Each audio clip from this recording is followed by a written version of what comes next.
So you've checked your pH, you've stopped overwatering, and perhaps you've taken up naked gardening. But the plant gods aren't done testing you yet. Here are 7 silent crop killers lurking in your grow room and how to stop them before they ruin everything. Guys, I'm Pigeons420. If you're new here, hit that like button, hit the subscribe button, leave a comment, let me know about your biggest mistake in the garden, because I'm sure you've made a few, because I know I have. Thank you to Vivo Sun for sponsoring today's video with their V-Grow box. You can find these at vivosun.com and their new V-Cure.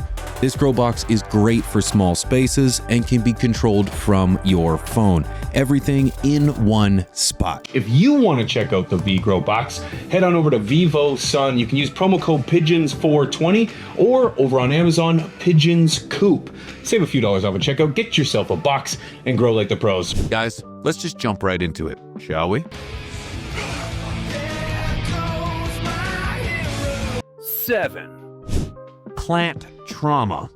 Shocked, but not in a good way. If your plants are sulking like a teenager after you repotted it, you have transplant shock, often identified by droopy leaves, stunted growth. This is a common mistake made when transplanting. Maybe you were a little rough with the root system.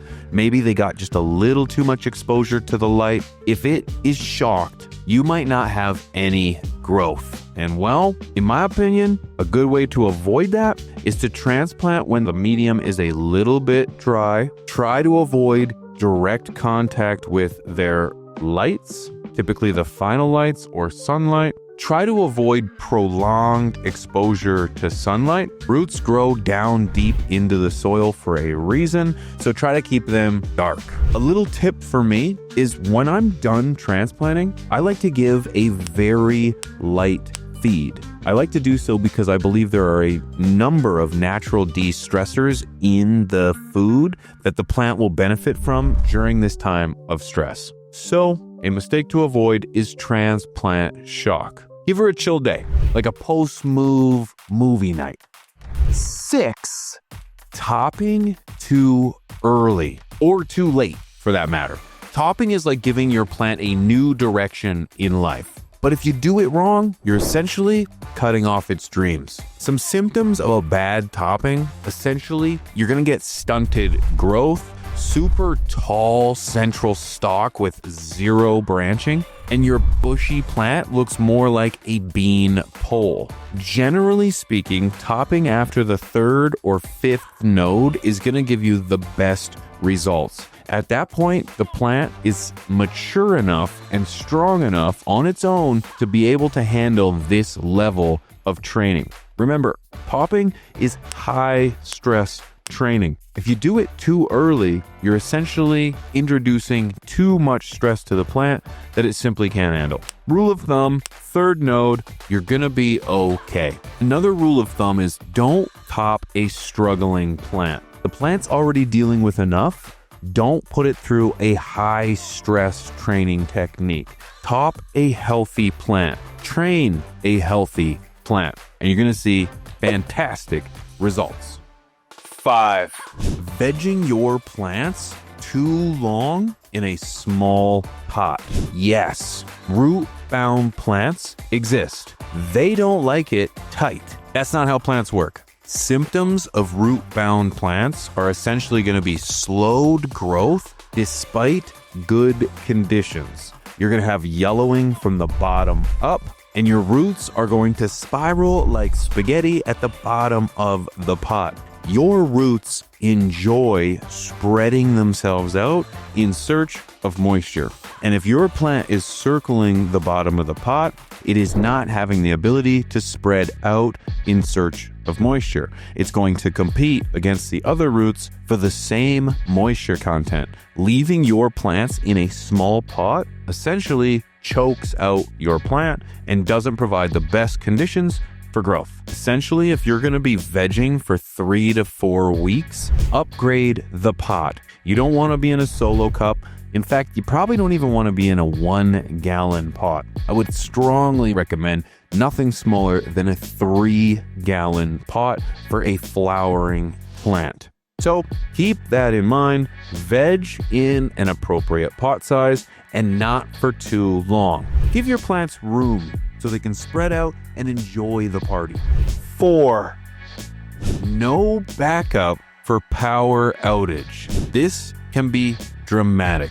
You set your light timer, everything's synced, and then a blackout. Now your flowering plants just pulled an all-nighter. Some symptoms, re-vegging signs. You can actually get a re-vegged plant through a power outage. Now, a power outage for a couple hours isn't going to be a big deal, but a power outage for a prolonged amount of time can bring some undesirable traits. Stress and Hermes can also come from disruption to the light period and the added stress. Broken light cycles just equal sad buds. One way to try and avoid this is to have a backup battery, a generator, or at the very least, just know where your flashlights and candles are. Your plants enjoy stability. Don't let a storm ruin your strain. Even if you have to open up your tent, let that light from the exterior of your windows or your living room or whatever penetrate that light.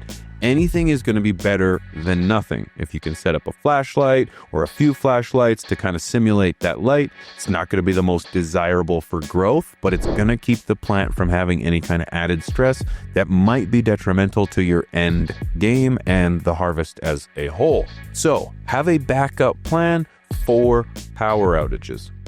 3, not flushing when needed. If your leaves are getting curly, if they're clawing, if they're folding like an origami duck, you need to consider a flush. Some symptoms are going to be some nutrient lockout. You might see leaf tips burning, curling. Essentially, your runoff looks like a radioactive Kool-Aid.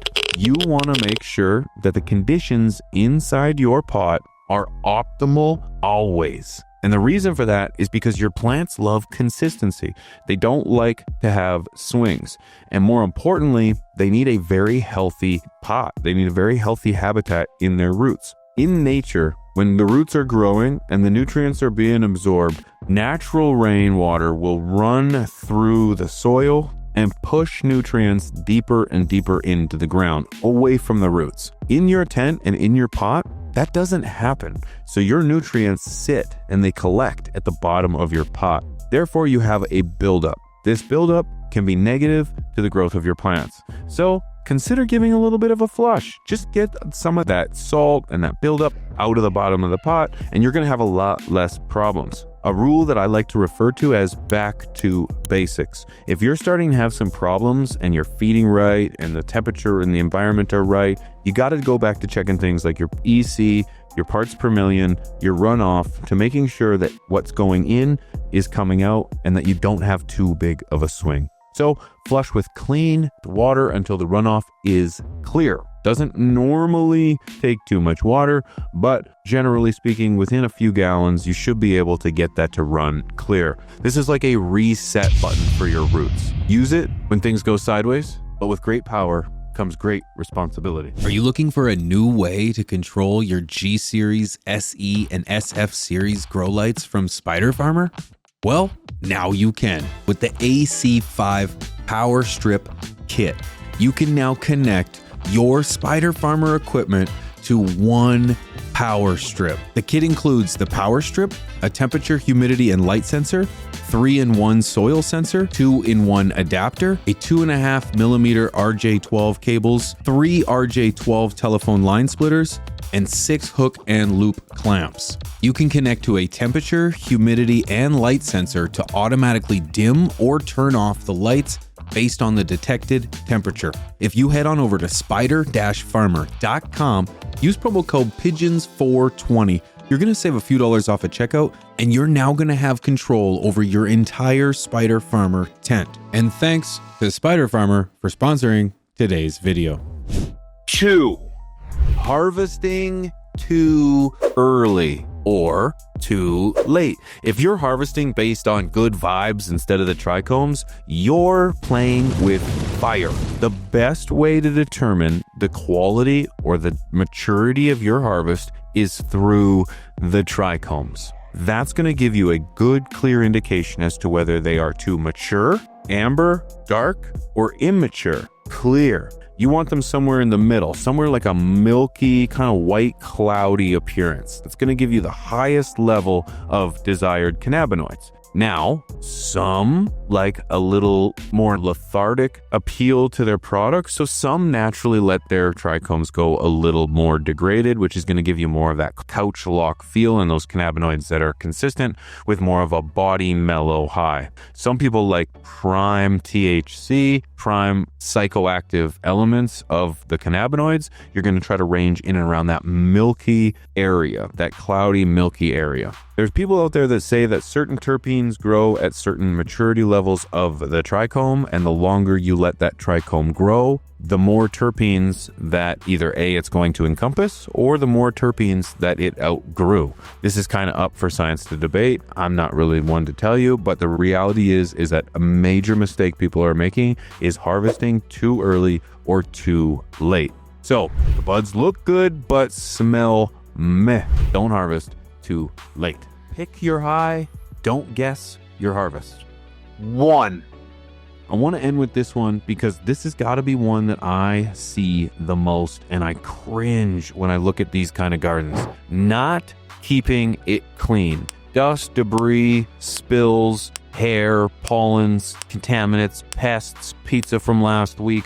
All of these things are not helping your plant grow to the best of its abilities. You could be harboring mold, you could be having pests, some mystery smells, sticky zippers. All of this can be avoided by keeping your environment, keeping your tent clean. Wipe down the surfaces, wipe down the walls. Just make sure you are keeping things clean. The more things that gather on the bottom or on the floor of your tent, the worse it's going to be. Cleanliness is next to godliness. Make sure your tent represents the hard effort, time, and work that you're putting into it. Don't let it be some mess, some bachelor pad of existence. This is your garden. Own it. Keep it clean. Well, we all make mistakes sometimes, but it's the little disasters that help us learn to grow the best buds. I appreciate you guys so much for watching. If you enjoyed these videos, hit the thumbs up, leave a comment, and I will see you in the next one. If you are down for live streams and you want to come watch a guy game out and toke a little bit, come follow me. Twitch.tv/pigeons420. We're live all the time. And thank you to my patrons for supporting us. We are dream driven and crowd funded, and I appreciate your support. Until next time, my friends, much love. Stay medicated. We'll check you out soon. Peace. Did you enjoy this clip? Well, if so, I got a brand new channel with all the highlights, all the talking points, and interviews. Plus, I talk a bunch of shit and so much more. Link down below. Check it out. Okay, yeah. Just lie down on the bed, the couch, yeah. And just put your arm up, yeah, just like that. Yeah, there we go. And keep your head up. Look at me, Rose. Look at me. Every night Stay still. in my dreams, I see you. I feel you. Saving money. That is how I know. Like your eyes, eh? Go on. Beneficial bacteria. Far across the distance. I'm done. And spaces between us, you have come to show. Order your stash blend today.